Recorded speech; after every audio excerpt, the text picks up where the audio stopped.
Good morning students, कैसे हैं आप सब। उम्मीद है अच्छे होंगे और अच्छे ही रहना है। तो आज हमारा कॉम्प्लेक्स नंबर के अंदर नेक्स्ट टॉपिक आता है polar representation of a complex number. तो पोलर रिप्रेजेंटेशन ये कैसे होती है, इसमें जो जेड होता है हमारा, ठीक है, जो कॉम्प्लेक्स नंबर होता है ए प्लस आइटा बी, इसको हम r bracket cos theta plus iota sine theta इस फॉर्म के अंदर लिखते हैं। ठीक है, कौन सी फॉर्म है ये? Polar form. अब इसके अंदर जो आर है, थीटा है, ये क्या है? ठीक है, इसको समझते हैं।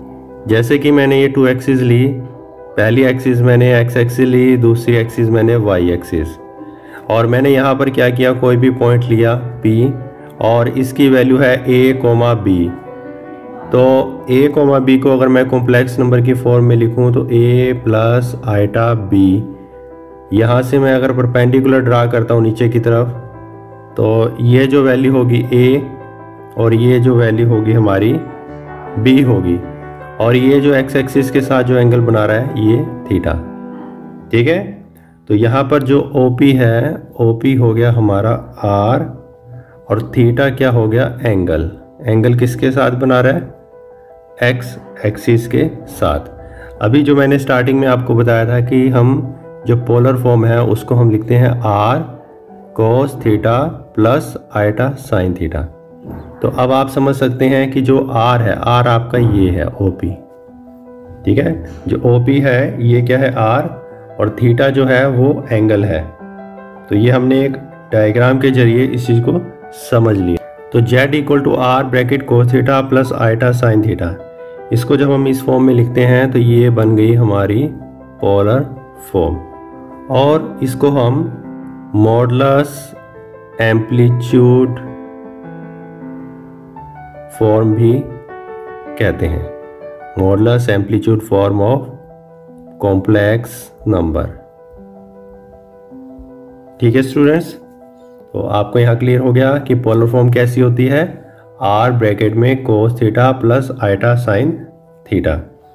इसमें जो प्रिंसिपल वैल्यू होती है, इसके अंदर जो principal value of argument, argument means जो आपका एंगल है, ठीक है, ये जो वैल्यू आपकी रहेगी, या तो इसमें जो थीटा होगा वो 0 to पाई, या फिर हम कह सकते हैं 0, -पाई, इनके बीच में इनकी वैल्यू रहेगी। अगर मान लो इनके बीच में वैल्यू नहीं आती तो हम उनको इनके बीच में ले आएंगे। ठीक है, ऐसा एक क्वेश्चन आपको करके दिखाएंगे कि कैसे हम उस वैल्यू को लेके आएंगे। तो अभी हमने क्या करना है कि हमने अभी पीछे जो लास्ट लेक्चर था उसमें हमने देखा था कि जो z है वो a प्लस आइटा b के फॉर्म में होता है, मतलब रियल पार्ट और इमेजिनी पार्ट। अगर हम इनको r और इस तरह से cos theta plus iota sine theta की फॉर्म में लिख देते हैं तो ये फॉर्म हमारी क्या हो जाएगी, पोलर फॉर्म। तो इसको करने के लिए क्या है कि एक मेथड है, तो मेथड को आपने ध्यान से समझना है। तो उससे रिलेटेड हम एक क्वेश्चन करते हैं अब। तो एक्सरसाइज 5.2, इसमें हमारा पहला क्वेश्चन है z equal to -1 minus iota √3। अब इसको हमने पोलर फॉर्म में बदलना है। तो आप क्या करेंगे कि मैं इस -1 माइनस आइटा √3 को लिख लेता हूँ r bracket cos theta plus iota sine theta. ठीक है, मतलब कहने का मतलब ये हमारा आंसर होगा, क्योंकि मुझे इसको इस फॉर्म में बदलना है। तो r को मल्टीप्लाई किया तो r cos theta plus iota r sine theta. तो मैं क्या करता हूँ कि इनको इक्वेट कर देता हूँ, इक्वेट दी लाइक टर्म्स। तो मैं लाइक टर्म्स को इक्वेट कर रहा हूँ। देखें, जो रियल पार्ट है r कोस थीटा, ये किसके इक्वल हो गया, -1 के, और जो r साइन थीटा है इमेजिनरी पार्ट, ये किसके इक्वल हो गया, √3 के।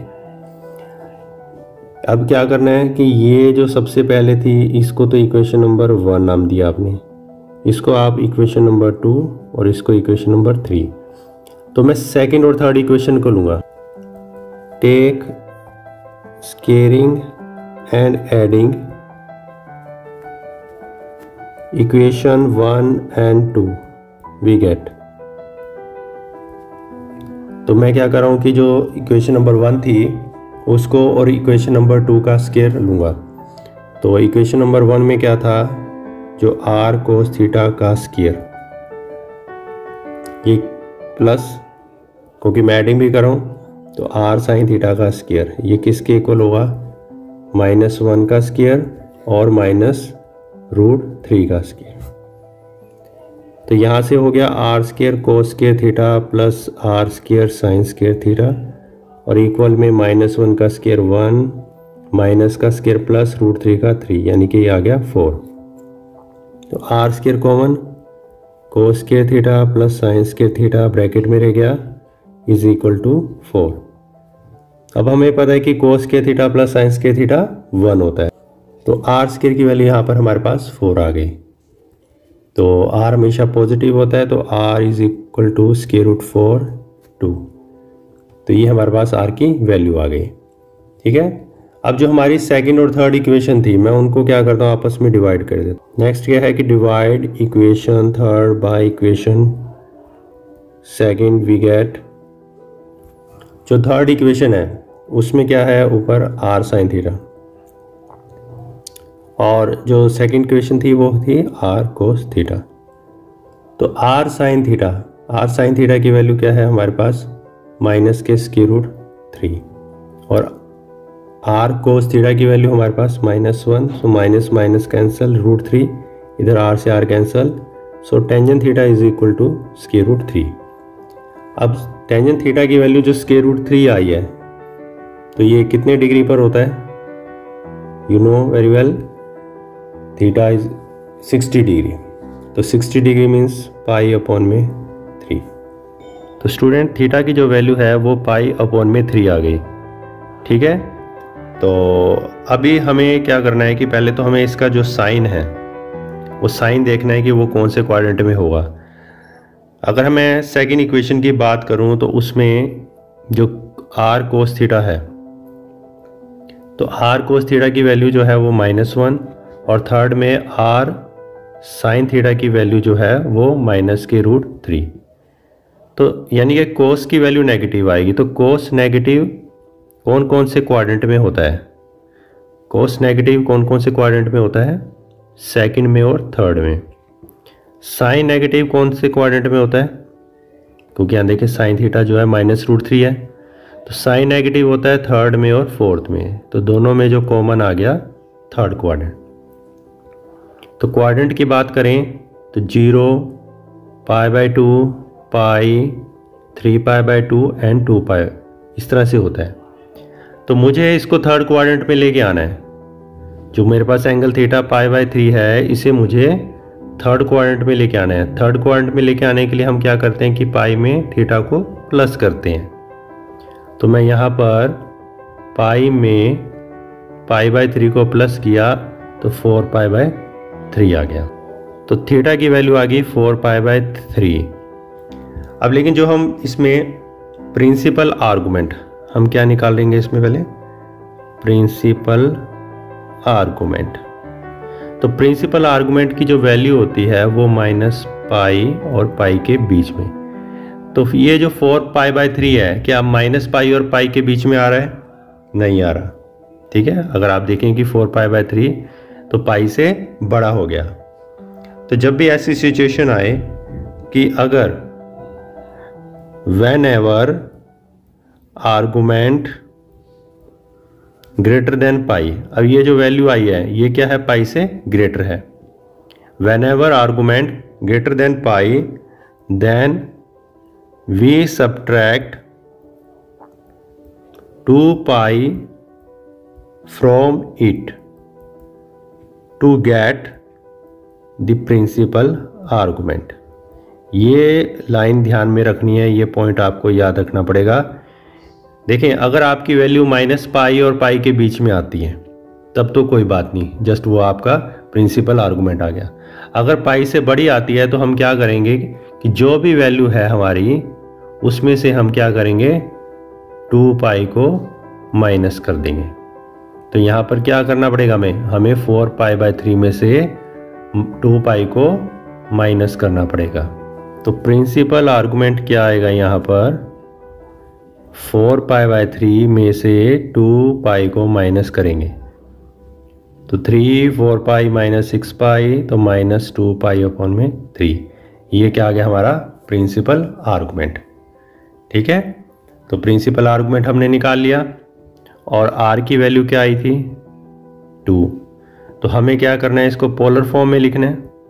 तो पोलर फॉर्म के लिए क्या फार्मूला है, आर ब्रैकेट में cos theta plus iota sine theta. तो अगर आपको पोलर फॉर्म में लिखना है, देखिए इसने हमसे क्या पूछा था, इसने हमसे मॉडुलस पूछा था। मॉडुलस तो ये आर हो गया, ठीक है, और जो आर्गुमेंट है वो -2π/3। तो मैं आपको इसकी पोलर फॉर्म भी लिख के दिखा देता हूँ। तो आर की जगह आप 2 लिखेंगे और थीटा की जगह -2π/3 आ जाएगा, -2π/3 और बाकी ये ब्रैकेट के अंदर। तो स्टेटमेंट में इसने हमसे पूछा था कि एक तो प्रिंसिपल आर्गुमेंट और दूसरा मॉडुलस। तो मॉडुलस की वैल्यू आ गई r = 2 और प्रिंसिपल आर्गुमेंट की वैल्यू आ गई -2π/3। अगर वो आगे पोलर फॉर्म कहता है तो आप इसको पोलर फॉर्म में इस तरह से लिख सकते हैं। तो चलते हैं अगले क्वेश्चन की तरफ। इसके बाद हम क्वेश्चन नंबर 3 करेंगे।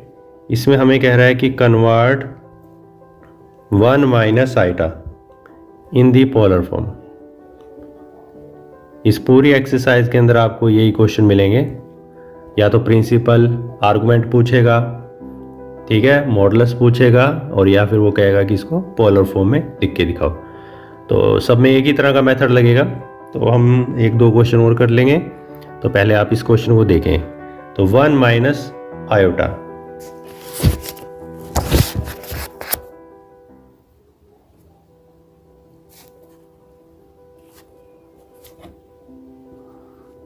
तो सबसे पहले 1 - आइटा को हम क्या लिखते हैं, r bracket cos theta plus iota sine theta, equation number 1। अब हम इसमें क्या करेंगे, इक्वेट दी लाइक टर्म्स या लाइक पार्ट्स या फिर real and imaginary parts we get. So r cos theta is equal to 1, equation number 2, and r को इधर मल्टीप्लाई करेंगे साइन से, so r sine theta is equal to -1, equation number 3। फिर next step same बिल्कुल वही है, squaring and adding. Squaring and adding equation number 1 and 2 we get. So r² cos² theta plus r² sin² theta. अब r cos theta क्या है 1, सो 1 का square उधर -1 का स्क्वायर, 1 का स्क्वायर 1 -1 का 1 इज इक्वल टू 2। यहाँ से r² कॉमन आ गया, so cos² theta plus sin² theta is also equal to 1। So square उधर जाकर स्क्वायर रूट हो गया, तो r की वैल्यू आ गई √2। तो हम कहेंगे कि मॉडुलस जो है वो क्या आ गया हमारा √2। ठीक है, अब क्या करेंगे, divide equation 3 by equation 2 we get. तो थर्ड को सेकंड से डिवाइड करेंगे। तो थर्ड इक्वेशन क्या थी, r sin थीटा, और सेकंड क्या थी, r cos theta. So r sin theta की वैल्यू -1 है, r cos थीटा की 1, तो वैल्यू आ गई -1। तो हम कहेंगे कि tangent theta is equal to -1। अब tangent theta equal to -1, so theta की वैल्यू क्या आ गई यहाँ पर 1। अब टेंजेंट थीटा 1 कहाँ पर होता है, तो आपको देखना पड़ेगा। तो 45 डिग्री पर होता है, ठीक है। तो थीटा जो है वो π/4, लेकिन तो r sin थीटा की जो वैल्यू है वो क्या है, नेगेटिव है। नेगेटिव कौन कौन से क्वाड्रेंट में होता है, नेगेटिव होता है ये 3rd में और 4th में। और cos थीटा जो है वो पॉजिटिव है, कौन कौन से में होता है, 1st में और 4th में। तो ओवरऑल कॉमन क्या आ गया, क्वाड्रेंट नंबर 4। तो मुझे इस -1 के लिए कौन से क्वाड्रेंट में लेके जाना पड़ेगा, 4th में। तो आप क्वाड्रेंट देखेंगे 0, 0 से π/2, फिर पाई, फिर 3π/2 और फिर 2π। तो 4th क्वाड्रेंट में लेके जाने के लिए हम इस थीटा को किस में से माइनस करेंगे, 2π में से। तो थीटा को हमें 2π में से माइनस करना पड़ेगा। देखो टेंजेंट थीटा की वैल्यू -1 थी और 1 कितने पर होता है, π/4 पर। तो हमने क्या करना है कि कोस और साइन का देखना है कि वो कौन से क्वाड्रेंट में होगा, तो हम टेंजेंट को भी उस क्वाड्रेंट में ले जाएंगे। तो टेंजेंट को हम फोर्थ क्वाड्रेंट में लेके जा रहे हैं। तो यहाँ से एलसीएम 4, सो 8 पाई माइनस पाई 7 पाई अपॉन में 4, ये तो आ गई थीटा की वैल्यू। ठीक है, अब जो प्रिंसिपल आर्गूमेंट है वो किस किस के बीच में होना चाहिए, माइनस पाई और पाई के बीच में होना चाहिए। ठीक है, अब 7 पाई बाय 4 ये क्या है, पाई से बड़ा। तो इसके लिए मैंने आपको तरीका बताया था कि प्रिंसिपल आर्गुमेंट के लिए हम क्या करेंगे कि जो भी वैल्यू है इसमें से हम 2 पाई को माइनस कर देंगे। तो 4 LCM 7 pi minus 8 pi minus pi upon में 4। तो ये वैल्यू आ गई हमारी प्रिंसिपल आर्गुमेंट की। तो आगे हमें इसको पोलर फॉर्म में लिखना है।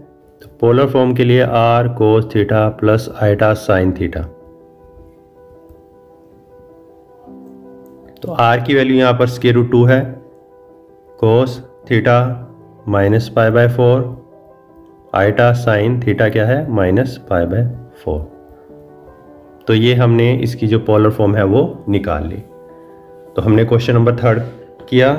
ठीक है, तो उम्मीद है आपको समझ में आया होगा। तो एक क्वेश्चन और करते हैं इस एक्सरसाइज का।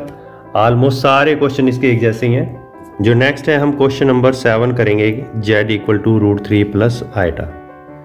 देखिए, किसी क्वेश्चन में अगर खाली आपको अगर आइटा नजर आता है तो आप क्या कर लेंगे, उसको 0 प्लस आइटा करके लिख लेंगे। ठीक है, इस चीज़ का ध्यान रखना है। तो हम क्वेश्चन नंबर 7 कर रहे हैं, z equal to √3 plus iota. तो √3 प्लस आइटा इसको हम किसके इक्वल मानेंगे, r cos theta plus iota sine theta. तो यहाँ से r कोस थीटा बन गया plus iota r sine theta. और फिर हम क्या करते हैं, इक्वेट दी लाइक टर्म्स। जो लाइक टर्म्स है उनको इक्वेट कर देंगे। तो r cos theta equal to √3 equation number 2, और जो सबसे पहले इक्वेशन नंबर 1, और r साइन थीटा जो है वो किसके इक्वल आ जाएगा, आइटा। देखो इधर आइटा का कोफिशिएंट है ना, तो उधर आइटा का कोफिशिएंट 1 है, तो ये 3rd। फिर नेक्स्ट क्या करते हैं हम, squaring and adding equation 2nd and 3rd we get r square cos के theta r square sine square theta. तो किसके इक्वल आएगा, √3 का स्केयर प्लस 1 का स्केयर। तो 3 प्लस 1 हो गया 4। यहाँ से r स्केयर कॉमन, ब्रैकेट में कोस के थीटा प्लस साइंस के थीटा। तो कोस के थीटा प्लस साइंस के थीटा ये तो हो गया 1 is equal to 4, so r is equal to square root 4 2। ठीक है, अब हम क्या करते हैं, नेक्स्ट स्टेप होता है हमारा divide equation 3rd bye equation 2। तो हमारी जो 3rd इक्वेशन थी r साइन थीटा और 2nd इक्वेशन थी r कोस थीटा। तो r साइन थीटा की वैल्यू 1 और r कोस थीटा की √3, सो r से r cancel, tangent theta is equal to 1 by √3। अब टेंजेंट थीटा 1 बाय √3 कितने डिग्री पर होता है, ये 30 डिग्री पर होता है। So theta equal to pi upon में 6। अब इसके बाद बात आती है साइन की। एक तो देखो r कोस थीटा किसके इक्वल था, √3 के, r साइन थीटा किसके इक्वल था, 1 के। तो कोस कौन कौन से क्वाड्रेंट में पॉजिटिव होता है, फर्स्ट में और फोर्थ में। साइन किस में पॉजिटिव होता है, फर्स्ट में और सेकंड में। तो कॉमन क्या आ गया, फर्स्ट। अब पाई बाय 6 कौन से क्वाड्रेंट में है, ये फर्स्ट में, ऑलरेडी फर्स्ट क्वाड्रेंट में, तो मतलब इसमें मुझे कोई प्लस माइनस करने की जरूरत नहीं पड़ेगी। तो प्रिंसिपल आर्गुमेंट क्या आ गया यहाँ पर, पाई अपॉन में 6। तो मुझे पोलर फॉर्म बतानी है। तो पोलर फॉर्म क्या है, r bracket cos theta plus iota sine theta. तो मैं r की वैल्यू रख दूंगा। r की वैल्यू क्या आई थी सोल्व करके, 2, थीटा की वैल्यू पाई बाय 6, थीटा की वैल्यू पाई बाय 6। तो ये हमने पोलर फॉर्म के अंदर √3 प्लस आइटा को लिख दिया। तो हमने इस एक्सरसाइज के 3 क्वेश्चन किए हैं और बाकी के जो 3-4 क्वेश्चन बचे हैं वो भी बिल्कुल सेम एज इट इज़ है। जस्ट आपने मेथड को फॉलो करना है। मेथड बहुत इजी है। मैं एक बार मेथड को दोबारा रिपीट कर देता। सबसे पहले जो भी आपके पास वैल्यू होगी उसको आपने r bracket cos theta plus eta sine theta के इक्वल कर देना है और फिर इक्वेट दी आपने क्या करना है, like term. Equate the like term से क्या होगा कि r कोस थीटा की वैल्यू आएगी और r साइन थीटा की वैल्यू आएगी। फिर आपने क्या करना है, स्केयरिंग और एडिंग। उससे क्या होगा कि आप r की वैल्यू निकाल लोगे। r जो है वो है आपका मॉडुलस। r जो है वो मॉडुलस है और थीटा क्या है, प्रिंसिपल आर्गुमेंट। तो प्रिंसिपल आर्गुमेंट आ जाएगा, थीटा आ जाएगा। जस्ट आपने r और थीटा की वैल्यू को पुट कर देना है। तो उम्मीद है आपको पोलर फॉर्म कैसे बनाते हैं समझ में आ गया होगा। r मॉडुलस होता है तो मॉडुलस भी आप बता सकते हैं। थीटा प्रिंसिपल आर्गुमेंट होता है। तो प्रिंसिपल आर्गुमेंट में ये ध्यान रखना है कि जो वैल्यू है वो -पाई और पाई के बीच में आनी चाहिए। अगर नहीं आती तो जो भी आपका एंगल होगा उसमें से आप 2 पाई को माइनस कर दोगे। तो उम्मीद है आज का लेक्चर आपको अच्छा लगा होगा, अच्छे से समझ में आया होगा।